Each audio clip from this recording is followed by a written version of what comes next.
Hey friends, it's 4:50 a.m. We got 7 miles to run and I got a lot on my mind, so let's get to work. Begin workout.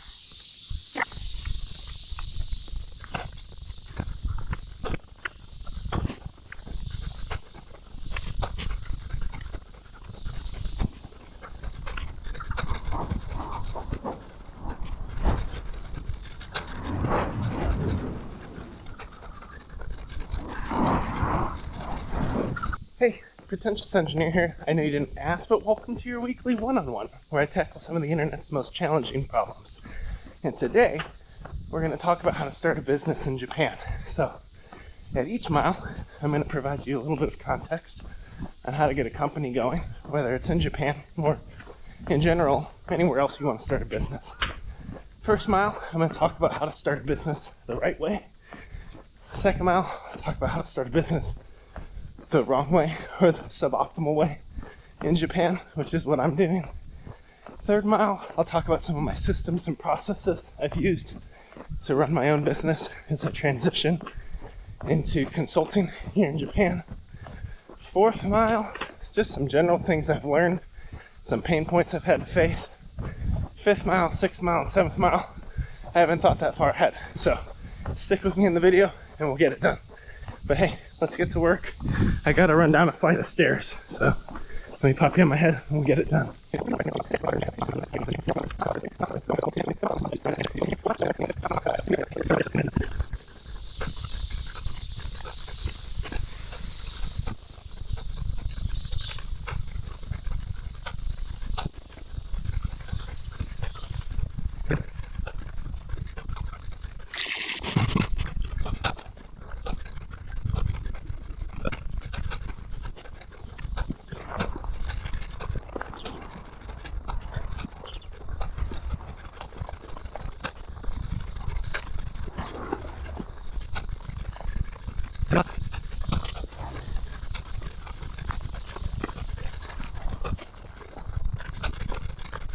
All right, mile one. You've made it to the edge of Tokyo, by the way. This is Tokyo. There's a river that separates us from that city. We're gonna run over a blue bridge to get to that city. That city is Kawasaki. So you're actually between like state lines, which is super cool. Whew, okay, mile one. How to start a business in Japan. First of all, there are two, well, I'm sure there's many ways to do it. There are two legal ways that I understand, and it's not necessarily the pathway I'm following. The first way is through a business manager visa, and there's a couple qualifications you need to have in order to get a business manager visa, qualifications that I don't currently have, if that makes sense. The first of which is you just have to have cash. Like, you can't come to Japan, or it's difficult to come to Japan without some form of cash in hand. I think you need 5 million yen, which, based on inflation right now, it's like $32,000 wrapped up. And then there's a whole other process. I think you need a business plan. I forgot the exact rules. I'm already talking like I don't know what I'm talking about. But you gotta get the cash, and then you have to fly to Japan on a visitor visa, just normal travel, set up Japanese banking, transfer the funds, work with your ward office, which is like a municipality, and then you get a certificate of eligibility so that you can legally get a visa. One second, we're gonna pass it from. How can I lost? So you get a certificate of eligibility, they stamp your visa, and then as long as your business is generating revenue, you can continue to live in Japan and renew that visa. There's a different pathway with less cash if you're able to hire 2 employees, and then down the road you have to be generating even more revenue or hiring more employees to continue to renew. You have to show success at it. Second path is a satellite office where you basically have like a US based business, but you have a Japanese based extension of it, and then it's like a taxable pass-through. Japan does this or Johnson & Johnson does this for Japan. R&Ds in the US, they're commercial organizations in Japan, and the tax code's different. I don't understand that, but let me pop in my head. We'll run to mile 2, and we'll talk about the wrong way to do it. Or suboptimal, which is my world. Whew.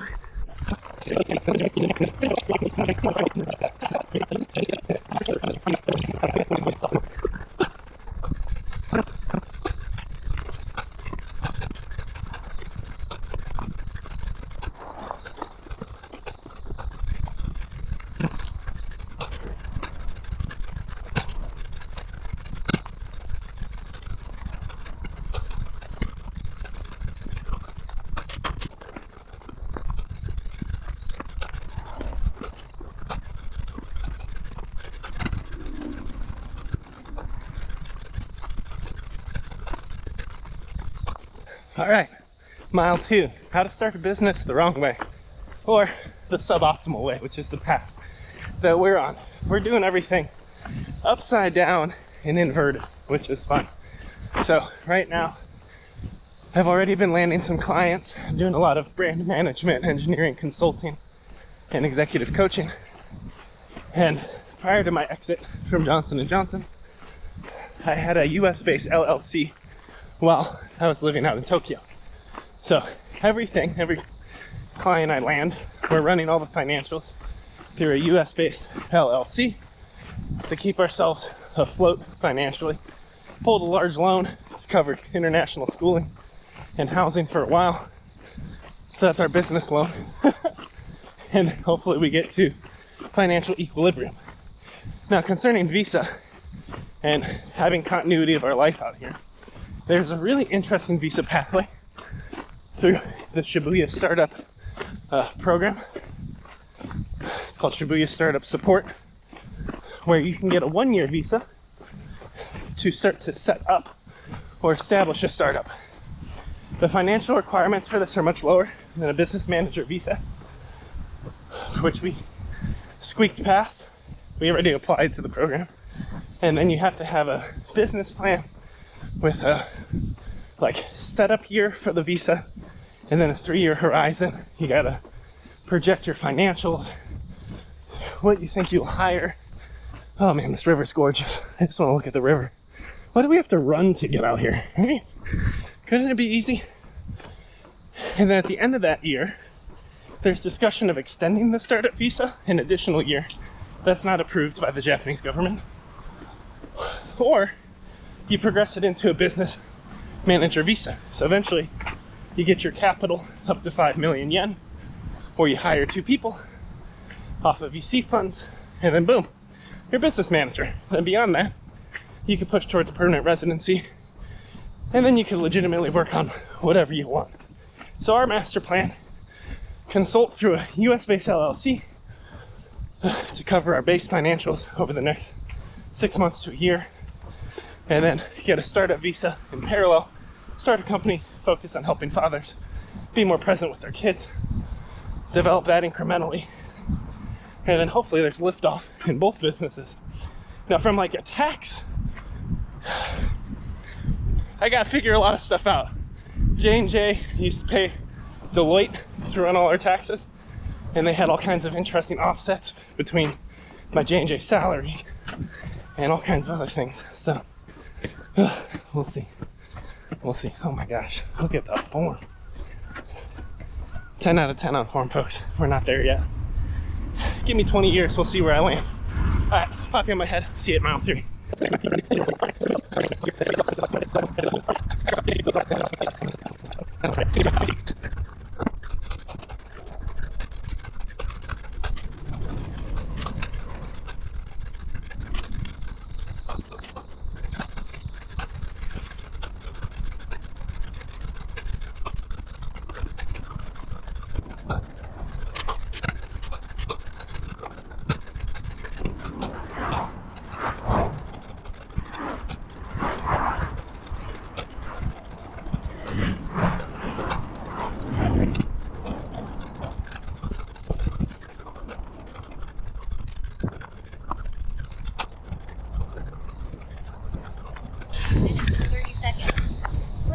12 minutes 49 seconds per mile. Hey friends, mile 3. So we're gonna start talking through obstacles and pain points of starting your own business. Whew.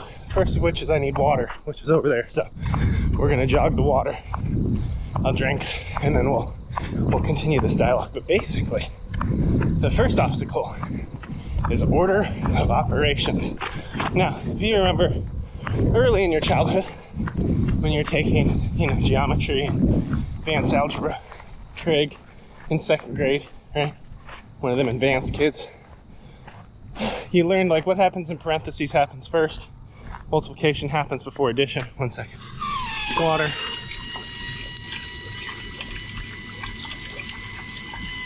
Oh my God, it's so hot.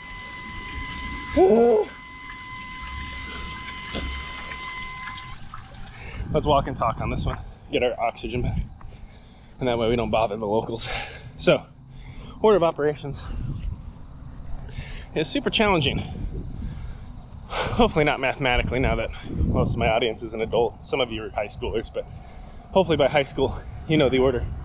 But when it comes to starting your own business or venture, the order is a little bit complicated. And some businesses are definitely simpler than others. And I found the most helpful thing to do, besides seeking mentorship and finding people who have done it before you, typically on YouTube, those folks who have escaped the Matrix. Just kidding, we're not going to go into those spaces. But those who have successfully launched multiple businesses, they're going to have a pathway that they prescribe as being correct. And in reality, there are certain principles or steps you could leverage, but every business is a little bit unique. Now, again, there's certain pathways and processes you can emulate with different levels of success. There's certain amounts of academic rigor that go into how to start a successful business. But it depends on what kind of business. Are you doing a service business, software as a service, which is different than normal service, like consulting? You're doing a startup. Everything has a different order of operations. And it's even more different when you pull the ripcord, lose your visa sponsorship, which expires in about a month and a half in Japan, and try to figure out how do you hit some level of financial equilibrium while you raise 4 kids in Japan at risk, which is why we talked about the split path of US-based LLC consulting for the near term, as well as starting the business I want to run in the future, while also figuring out all of the visa, health insurance, and all the other pieces. So the next mile, which will be mile 4, yeah, we're making good headway, by the way. Time's pretty good. We're at like 13-minute miles. The next mile, let's talk about some tools you can use in order to discern what steps or order you should go in first. And I'll look at some risk-based tools and some timing PMO, project management organization tools that should save you a lot of pain. All right, see you on the next one. Let's get to work.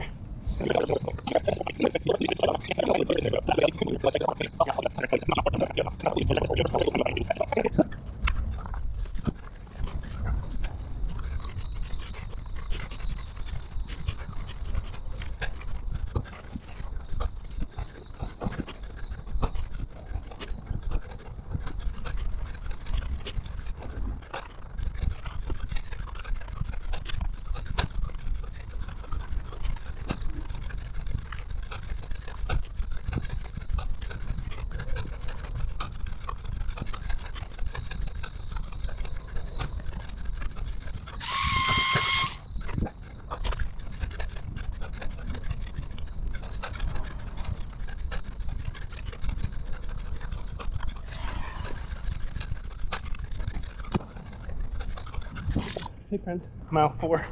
We're doing pretty good. And I want to talk through tools you can use in order to navigate your order of operations. First of which will be right here. Is it working? I don't know. I haven't figured out how to insert the end screens to jump to other content. But I basically am using an adaptation of sprints and agile methodology in order to organize sprints. Oh my God, I have to walk. We have a hill.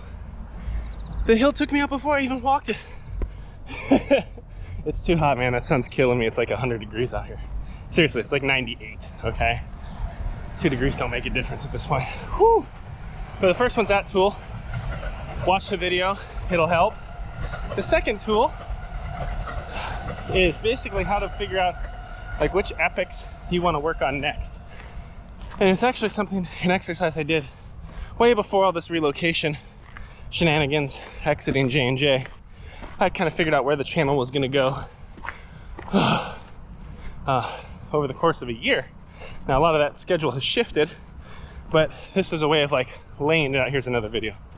This is the one where I used Crash Bandicoot themed levels and milestones to figure out what are the big accomplishments we're pushing towards as a channel. Now these have all shifted. For instance, my largest epic right now is getting out a video called My Next, which provides my existing warm network on J&J as well as my digital context, a little bit of information on my exit from J&J and the 4 ventures I'm pursuing in parallel. And it's going to be the top of my funnel for leads and sales and things like that. So that's kind of my biggest video edit I've done in a long time. That's an epic. But this video will show you how to do an epic. I don't even think I'm going to put it in my hand twice. The third piece is something I use my brain for. I don't even write it down. I wrote a blog on it. One second, we're coming up on a dad with a dog.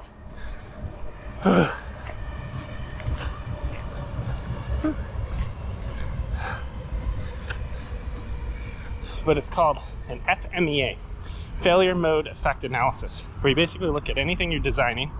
What's the failure mode? So if it fails, how does it fail, right? Like a gearbox overheats and melts. What's the effect of that? Maybe the effect is that it melts, or it binds the entire mechanism. Shoot, it's hard to do this when you're on mile 4. Your brain gets fuzzy. Correct me in the comments where I'm wrong. Failure mode effect analysis. And then the analysis, you're basically, I figured it out. Failure mode, it's like the gearbox overheats and melts, and it binds up the mechanism. The effect, though, is that user cannot operate the device at a critical step in the procedure. All right. The analysis is then looking at what's the probability that occurs, and if it occurs, what's the severity? And then you can calculate risk based on probability and severity. Now, an FMEA is somewhat subjective, right? Everyone can measure severity differently. Everyone can try to predict the future of an occurrence differently. That's why anything designed by an engineer, that's why anything designed by an engineer has inherent risk. Well, when you're figuring out your epics as well as your sprints, if you're trying to prioritize the order of operation, and you can quickly run an FMEA on either the epic or the sprint task you're doing to figure out, well, if we fail to complete this task, like what happens if it waits? If we fail to complete this task, what happens? Well, we never get our funnel established. What's the effect of that? We never generate leads. We never generate revenue. We descend into poverty, and my family of 4 is no longer fed, and we get kicked out of Japan on plane tickets we can't afford, right? That's like the analysis. Well, what's the probability that that occurs once you get into analysis? High. Every business has high risk, right? So everything you're doing has a little bit of a gamble. Naturally, you have some intuition and experience that drives what you're trying to do, but likely pivots are necessary. It is probable that I put 100+ hours into this video and it doesn't generate a single lead. Now, I don't think it's super probable, but there's a risk. Maybe it's moderately probable that this is the wrong activity. The severity is super high.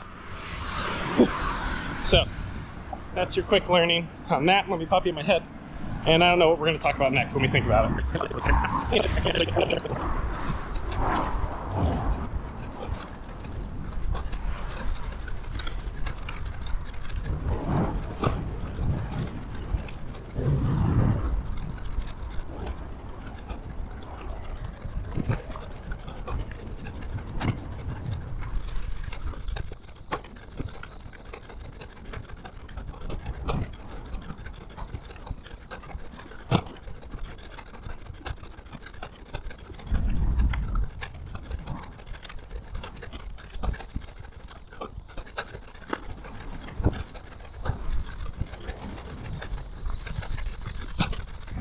right, friends.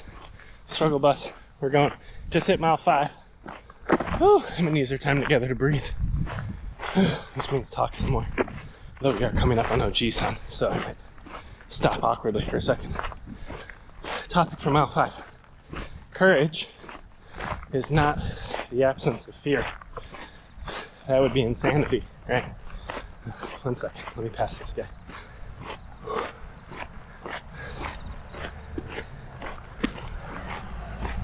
Well, but courage is not the absence of fear. That's insanity. So I think a lot of people have told me, like, hey, your risk tolerance to leave J&J, continue your life in Japan, and just figure out employment, international school for your kids, health insurance, financials, that's way more risk than I have a tolerance for. That seems terrifying. The answer, it is very terrifying. 1 more second. The trail's getting crowded.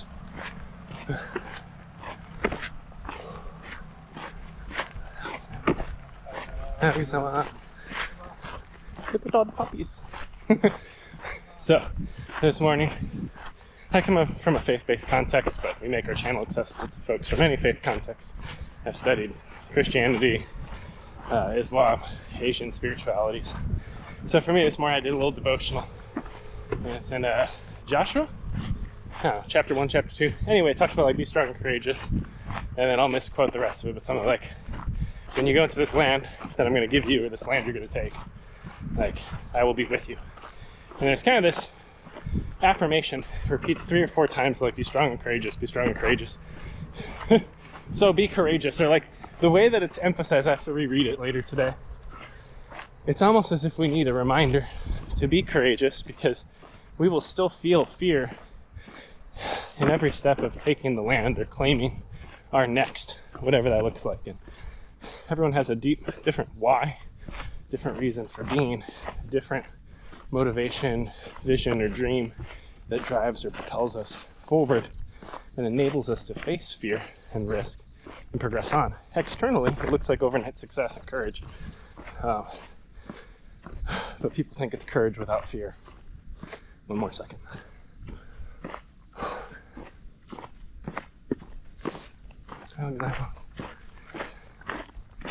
You know, think about Aragorn, Legolas, Gimli, all these other heroes and things that we love in the movies. Like, because they're great actors, you see the sweat, right? You see the concern as, you know, all the orcs are attacking Helm's Deep. They still prevail and stand courageously, but they're human. And I think courage is a muscle you can grow over time and gain confidence in based on proving to yourself small success. For me, small successes were successfully closing our first client and seeing payment hit our bank account.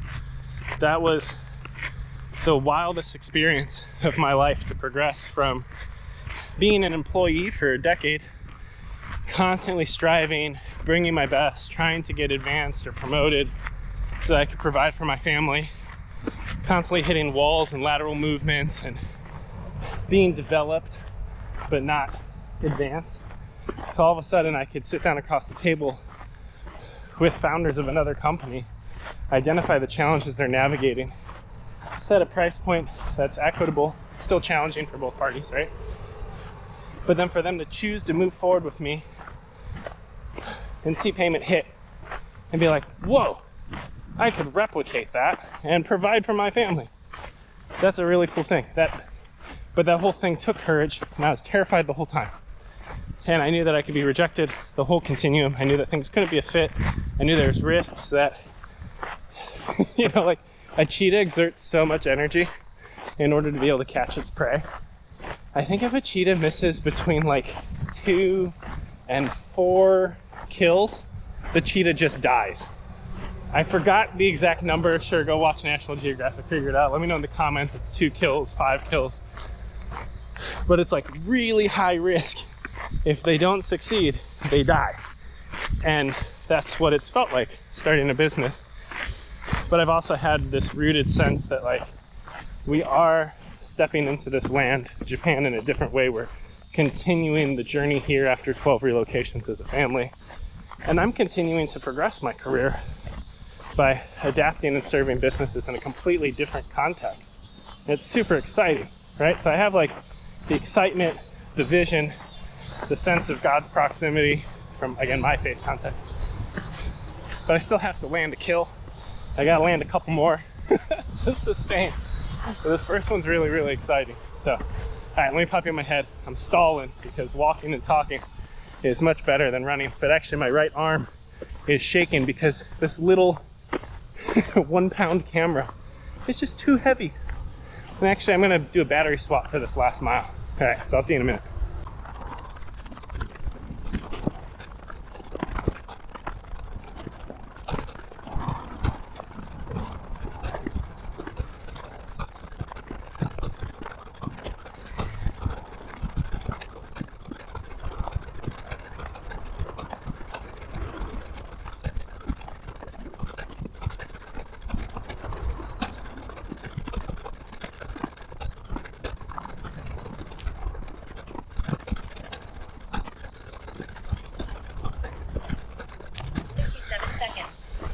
Pace 14 minutes, 15 seconds per mile.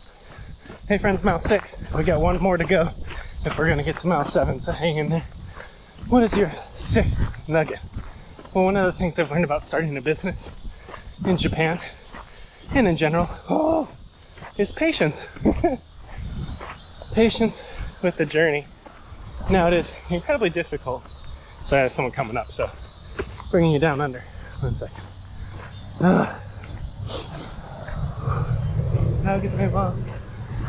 So patience is incredibly challenging when you have what I like to call a burn rate. And it's not what I like to call it, everyone's got a burn rate. But 1 more second, we have another friend coming.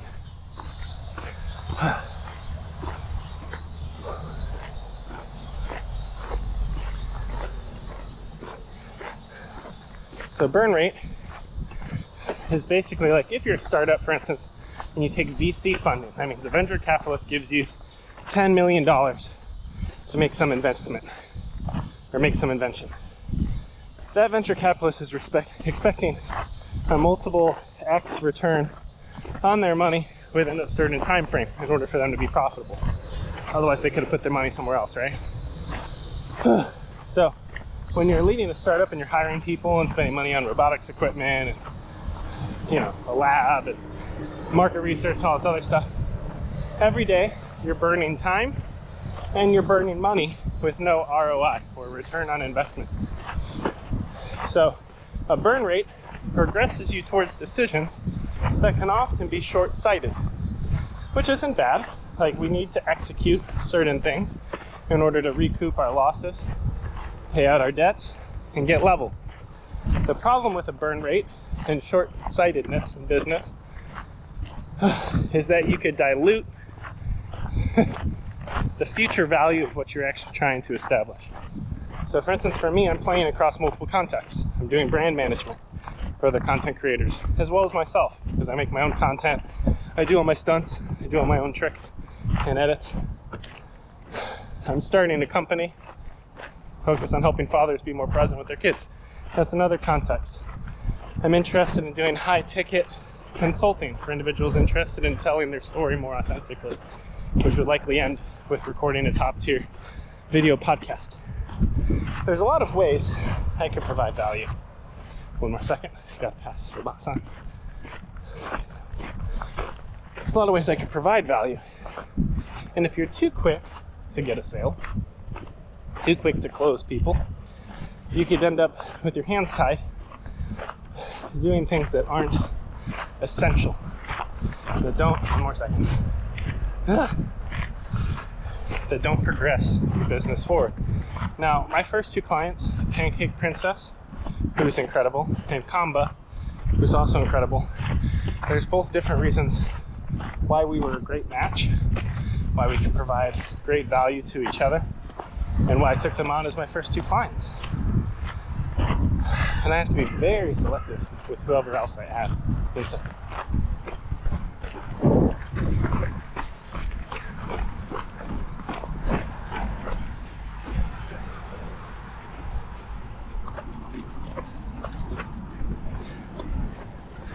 Alright, let's get up the stairs. Didn't want to get stuck. Right, I'm stuck. Nice. Alright. That herd was moving too slow. So, with patience, what I mean by that, getting to the point of closing your first client, your second client, there's a lot of work, a lot of hustle, a lot of cheetah agility, right? But it's important that you're patient. There are other conversations I progressed that I closed off because they weren't the best fit. Either they weren't the best fit for me, I wasn't the best fit for them. And rather than stringing every lead along, super winded. We got 1 more mile. We could do it. Even if we walk, we could do it. Even though we could have provided some value to each other, it wasn't optimal. And closing it with just a simple message of like, hey, gave it some thought. 1 second.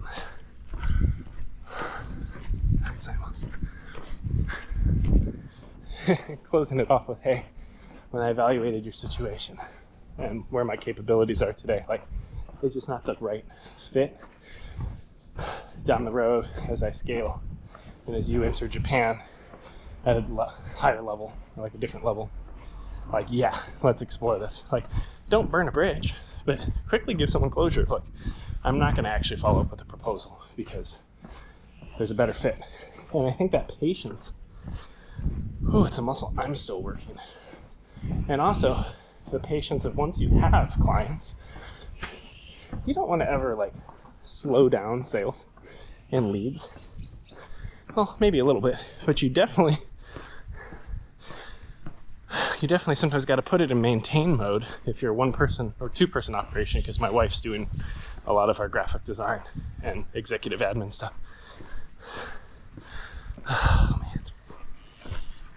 Conversation slowing down, helping you feel patience. Patience is continuing to progress step by step, incrementally. But like, I'm not trying to rack up clients right now. I want to deliver on the commitments I've made to the first 2. And I got to remember that there's really 3, because I do all my own content. I'm getting my own digital community off the ground. I'm working on my own book, right? Like, I have my own ventures in parallel. So you have to be patient with who you bring in, who you say yes to, and then patient not to overbook yourself so you can deliver at a very high value. Get those testimonials. Like, be patient for your clients to see the success you've committed to them, and trust that word of mouth will pull in higher ticket clients downstream. Trust in your services will grow. You'll get more offers than you can service. Then you scale, delegate, and win. 1 more second. Whew. How gozaimasu. And I think that's a sticky spot I'm at right now. It's like, okay, be faithful to the ones I have. Deliver for them. Trust downstream things will work out. And that'll get to mile number 7, where we talk about the power of wait lists. Yes, that's what we'll do next, right? Pop on my head. We gotta get some water, and we're gonna try to jog walk the rest of the way, but feeling 6.5 miles in, friends.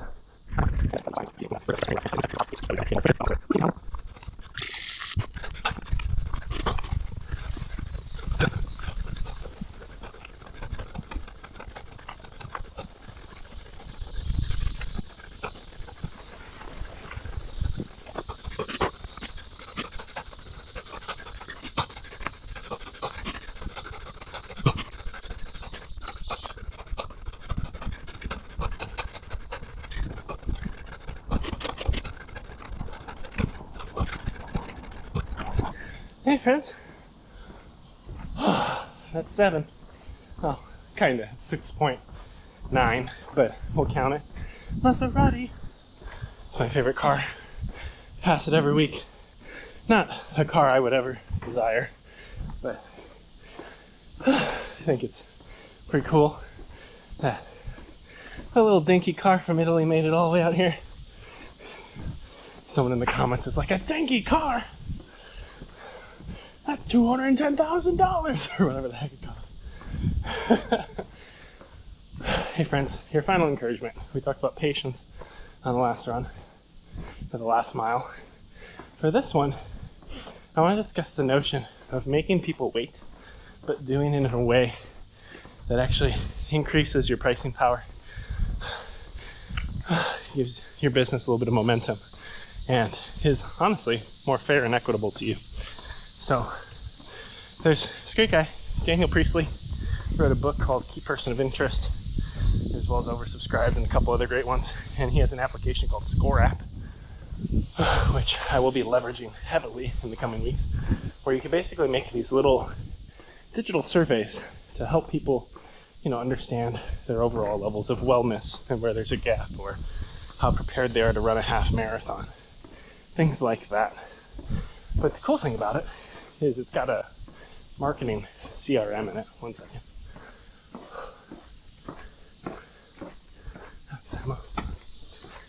It has a marketing CRM built right into it.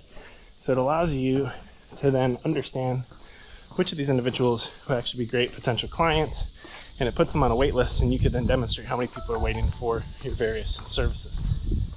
The value of a wait list compared to like McDonald's or Amazon, where we expect stuff crazy fast, is it's for higher ticket individuals who care about speed, but they care more about making sure that their needs are robustly met and that you're able to meet them. 7 miles. Total time 1 hour 38 minutes and 12 seconds. Split pace 17 minutes 15 seconds per mile.